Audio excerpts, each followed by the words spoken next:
Opa Oma yang dikasih Tuhan, Shalom. Kini saatnya kita akan membaca dari sebagian dari firman Tuhan yang terambil dari 1 Raja-Raja pasal 18 ayat 30 sampai dengan 46. Apabila sudah disiapkan dan sudah diketemukan, sebelum kita membaca, mari kita satu dalam doa. Bapa Allah surgawi, segala puji dan syukur Tuhan senantiasa kupanjatkan kehadirat-Mu Tuhan, atas segala kasih dan setiamu senantiasa Kau curahkan dalam kehidupan pribadi-pribadi kami, khususnya pada Opa dan Oma yang mana saat ini akan membaca, mendengarkan sebagian akan firman-Mu Tuhan. Sebelum kami membaca Tuhan, hamba-Mu berserah diri di hadapan-Mu Tuhan, agar pribadi kami Engkau layakkan di hadirat-Mu, sehingga apa yang kami lakukan Tuhan boleh berkenan di hadapan-Mu Tuhan.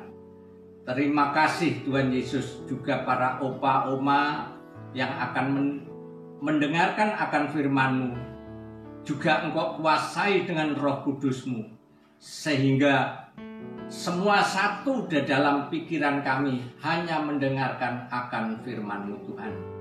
Terima kasih Tuhan Yesus. Inilah doa permohonan kami. Dalam nama Tuhan Yesus, kami senantiasa memohon akan bimbingan-Mu. Amin. Firman Tuhan terambil dari 1 Raja-Raja pasal 18 ayat 30 sampai dengan 46. Yang menyatakan, kata Elia kepada seluruh rakyat itu, datanglah dekat kepadaku. Maka mendekatlah seluruh rakyat itu kepadanya.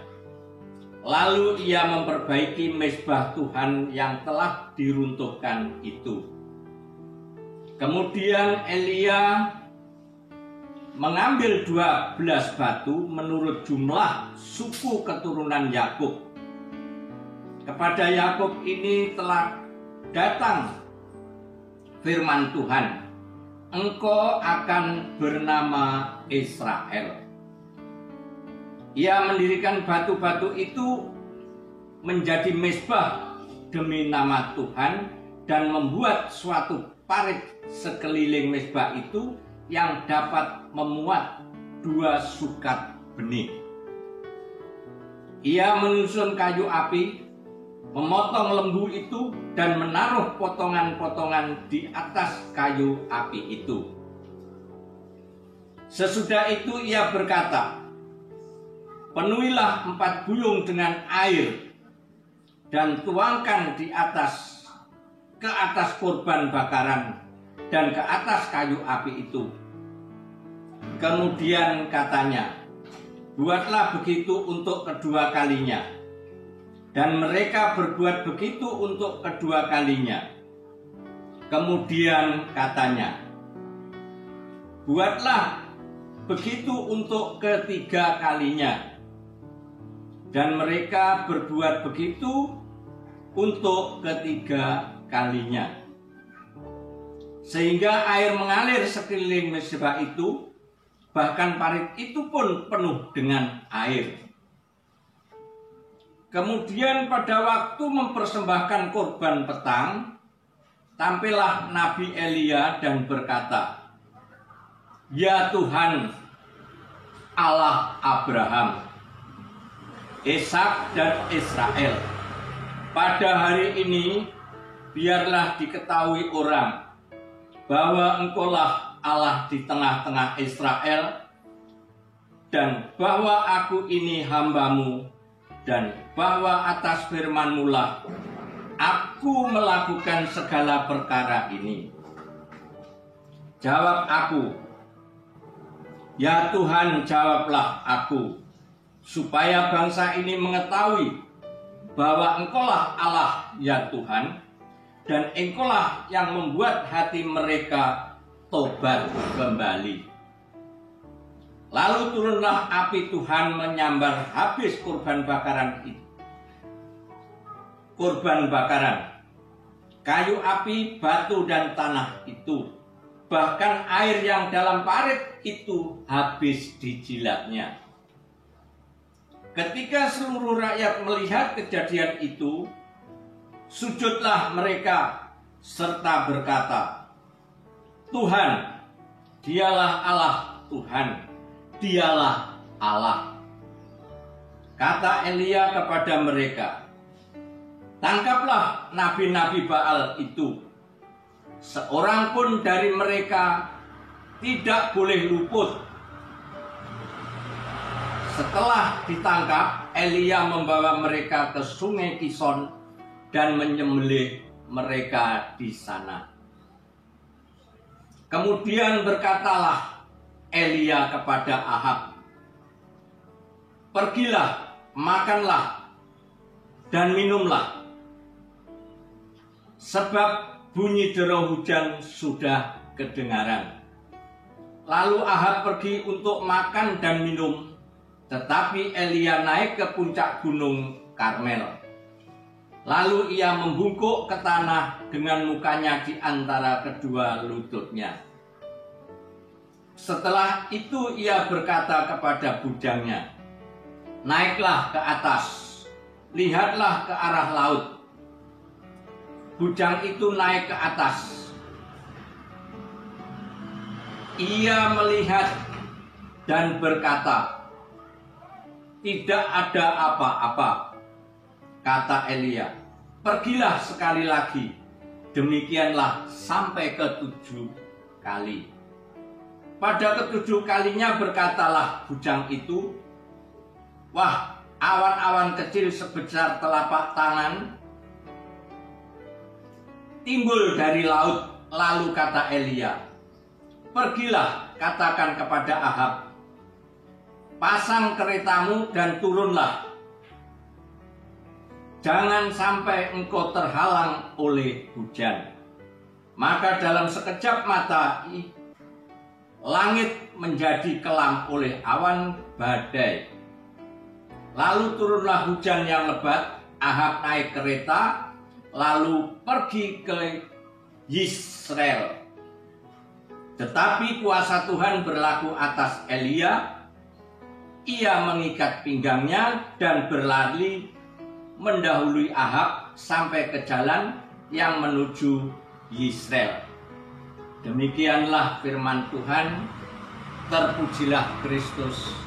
Haleluya.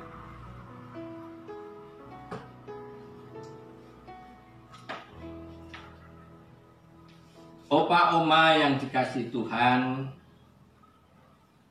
demikianlah tadi firman Tuhan yang perlu kita dengar, seperti apa yang tertulis di dalam SBU pada malam hari ini dengan judul "Pada Tuhan Ada Kemenangan". Bacaan kita yang sebelumnya bercerita tentang kisah Nabi Elia yang menantang nabi-nabi Baal untuk melakukan persembahan korban dengan memohon kepada Baal yang mereka percaya. Upaya Nabi Baal tidak membuahkan hasil. Bahkan mezbah tempat persembahan korban menjadi runtuh. Tiba giliran Elia untuk membakar korban dengan memohon pertolongan Tuhan. Elia kemudian mengambil 12 batu menurut jumlah suku keturunan Yakub. Kepada Yakub ini telah datang firman Tuhan, "Engkau akan bernama Israel, Elia mendirikan batu-batu itu menjadi mezbah demi nama Tuhan. Ia membuat suatu parit sekeliling mezbah itu yang dapat memuat 2 sukat benih. Sesuai tantangannya, Elia mempersiapkan kurban. Ia bahkan menyiram kurban sampai air mengalir sekeliling mezbah. Lalu Nabi Elia berdoa memohon supaya persembahan kurban itu dibakar oleh api dari Tuhan. Hal ini penting untuk menyatakan kuasa Tuhan di mata jemaat yang sudah dipengaruhi oleh Nabi Baal. Kemudian Tuhan menjawab permohonan Elia. Api dari Tuhan membakar persembahan kurban sampai habis. Jawab Tuhan atas permohonan Nabi Elia adalah bukti bahwa Dia ada dan berkuasa. Pada sisi lain kita juga mengetahui bagaimana kehidupan beriman dari Nabi Elia yang dekat dengan Tuhan. Kedekatan Nabi Elia dengan Tuhan membuahkan kemenangan. Inilah kemenangan atas Baal dan nabi-nabi. Inilah juga kemenangan atas umat Israel. Sehingga mereka kembali percaya kepada Tuhan. Ayat 39 sampai 40. Pada ayat 41 sampai dengan 46, Ahab dan umat Israel semakin bergantung kepada Tuhan melalui nabinya, yaitu Elia. Mari kita memelihara dan memperbaiki hubungan dengan Tuhan. Biarlah kita terus hidup intim melalui doa, pujian, dan pembacaan firman Tuhan. Sebab hanya orang yang mau datang mendekat kepada Tuhan yang akan memperoleh kemenangan. Demikianlah pembacaan SBU pada malam hari ini. Kiranya apa sebagian dari firman Tuhan ini boleh menjadi berkat, kekuatan iman Opa dan Oma yang senantiasa dikasihi Tuhan.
Mari kita saatnya menaikkan doa. Bapa Allah surgawi, terima kasih Tuhan. Hamba-Mu telah melaksanakan akan perintah-Mu ya Tuhan untuk memberitakan akan firman-Mu. Tuhan, kiranya firman-Mu Tuhan boleh menjadi berkat bagi opa dan oma yang pada malam hari ini telah mendengarkan akan firman-Mu. Kiranya opa oma yang telah mendengarkan akan firman-Mu Tuhan, berkatilah seperti Engkau memberkati kepada Elia. Engkau menyatakan segala keajaiban-Mu kepada Elia.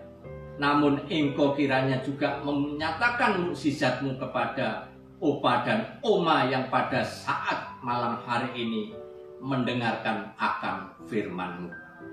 Terima kasih Tuhan Yesus atas segala firman-Mu yang telah kami dengar Tuhan. Tuhan, kami juga berdoa khususnya opa oma yang tergabung dalam perkumpulan lansia Mupel ini Tuhan. Kiranya Engkau senantiasa memberkati kehidupannya ya Bapa. Walaupun di usia lanjut, kami percaya Engkau senantiasa memelihara kehidupan opa oma ini. Engkau berkati dari segala kebutuhan ekonomi rumah tangganya. Engkau berkati tubuh jasmaninya. Engkau berkati rohaninya, juga Engkau berkati akan jiwanya. Mungkin di antara opa oma ini Tuhan, di usia lansia ini ada organ tubuh yang kurang sempurna karena gangguan suatu penyakit atau akibat usia lanjut ini. Kami senantiasa memohon kehadirat-Mu Tuhan. Kiranya Engkau senantiasa memulihkan seluruh organ tubuh yang kurang sempurna, dan Engkau menguatkan opa oma ini dengan jaman kuasa-Mu Tuhan. Karena kami percaya hanya Engkau-lah juru selamat kami. Terima kasih Tuhan Yesus, terima kasih. Kami berdoa juga bagi gereja-gereja-Mu di muka bumi, juga khususnya GPIB atau GPIB khususnya yang berada di Indonesia ini Tuhan. Kiranya Engkau senantiasa memberkati ya Bapa. Engkau berkati dari pengurus sinode sampai pengurus yang terendah pun senantiasa Engkau berkati. Kiranya Engkau cukupkan dari segala kebutuhan ekonomi gereja-Mu Tuhan. Karena di dalam-Mu Tuhan sumber segala berkat bagi gereja-Mu di muka bumi ini ya Bapa. Terima kasih Tuhan Yesus, terima kasih. Berkati para pendeta, berkati seluruh para majelis, juga berkati seluruh pengurus lansia yang ada di lingkup GPIB ini ya Bapa. Juga khususnya berkati pengurus lansia yang ada di Jawa Timur ini Tuhan. Berikan mereka kekuatan jasmani, rohani, dan jiwa. Karena sumber kekuatan hanya ada di dalam kuasa-Mu Tuhan. Terima kasih Tuhan Yesus, terima kasih. Kami juga berdoa khususnya rencana persidangan sinode pada bulan Oktober Tuhan. Semuanya hanya kami serahkan di dalam kuasa-Mu ya Bapa. Semua boleh terjadi bukan karena kemampuan kami, tapi semua karena kehendak-Mu Bapa. Terima kasih Tuhan Yesus, terima kasih. Kami juga berdoa bagi bangsa dan negara ini Tuhan, yang mana saat ini lagi kondisi pandemi ini Tuhan. Ya Bapa, kiranya Engkau senantiasa memelihara seluruh jemaat-Mu yang percaya akan segala kuasa-Mu Tuhan. Karena kuasa-Mu adalah segala-galanya penangkal dari segala virus yang ada di dunia ini ya Tuhan. Terima kasih Tuhan Yesus, terima kasih. Berkatilah pimpinan, berikan rahmat dan hikmat-Mu, sehingga mereka menjalankan tugas. Senantiasa Kau berikan kemampuan, sehingga mereka tidak melepaskan dari segala kehendak-Mu ya Bapa. Terima kasih Tuhan Yesus, terima kasih. Curahkan damai sejahtera bagi negeriku ini ya Tuhan. Karena Engkaulah sumber damai dan sejahtera. Terima kasih Tuhan Yesus, terima kasih. Inilah doa syafaat dan doa syukur kami. Hanya kupanjatkan dalam satu nama. Tuhan Yesus Kristus senantiasa memberkati kita semuanya dari sekarang sampai selama-lamanya. Amin. Demikian firman Tuhan. Atas segala perhatiannya kami sampaikan terima kasih. Yang sebetulnya bukan jadwal kami GPIB Benowo, namun semua ada suatu hambatan, tapi bukan menjadikan suatu penghalang untuk mendengarkan akan firman-Mu, tapi semua boleh berjalan karena ini adalah pelayanan akan Tuhan. Terpujilah Tuhan Yesus. Amin. Tetap semangat. Pelayanan. Sesuai dan bijak.